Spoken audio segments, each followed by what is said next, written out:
கரூரில் சர்வதேச போதைப்பொருள் ஒழிப்பு தினத்தை முன்னிட்டு மதுவிலக்கு அமலாக்கம் மற்றும் மாவட்ட காவல்துறை சார்பாக பள்ளி மாணவ மாணவிகள் பங்கேற்ற விழிப்புணர்வு பேரணி நடைபெற்றது. சர்வதேச போதைப்பொருள் ஒழிப்பு தினத்தையொட்டி கரூரில் பள்ளி மாணவ மாணவிகள் பங்கேற்ற போதையில்லா தமிழகம் என்ற தலைப்பில் விழிப்புணர்வு பேரணி நடைபெற்றது.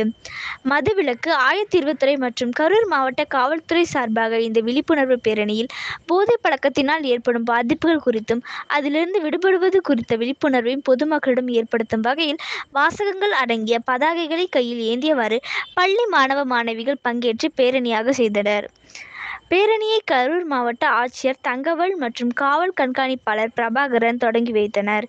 இப்பேரணி கரூர் மாநகராட்சி அலுவலகம் முன்பு தொடங்கி தின்னப்பா கார்னர் பேருந்து நிலையம் ரவுண்டானா வழியாக வட்டாட்சியர் அலுவலகத்தை வந்தடைந்தது. இதில் 500க்கும் மேற்பட்ட பள்ளி மாணவ மாணவிகள் பேரணியில் கலந்து கொண்டனர்.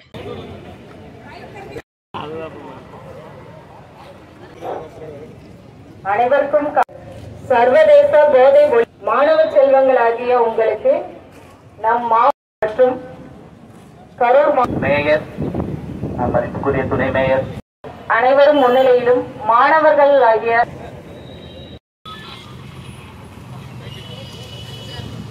பள்ளிக்கு செல்லும் பிள்ளையே, பள்ளிக்கு செல்லும் பிள்ளையே, ஊசி வேண்டாம் போதை, ஊசி வேண்டாம் போதை, ஊசி வேண்டாமே, பொழுதுபோக்கு என்று நினைத்து போட்டுக் கொள்ளும் போதை ஊசி வேண்டாமே. ஊசியை கையில் எடு நீ மருத்துவராய், ஊசியை கையில் எடு நீ மருத்துவராய், மற்றவரின் உயிரை காக்க. மறந்தும் எடுக்காதே போதை ஊசியை, நீ உயிரை எடுக்க. மறந்தும் எடுக்காத போதை ஊசியை, நீ உயிரை எடுக்க அறிவித்து விடுவாய் மனிதன்.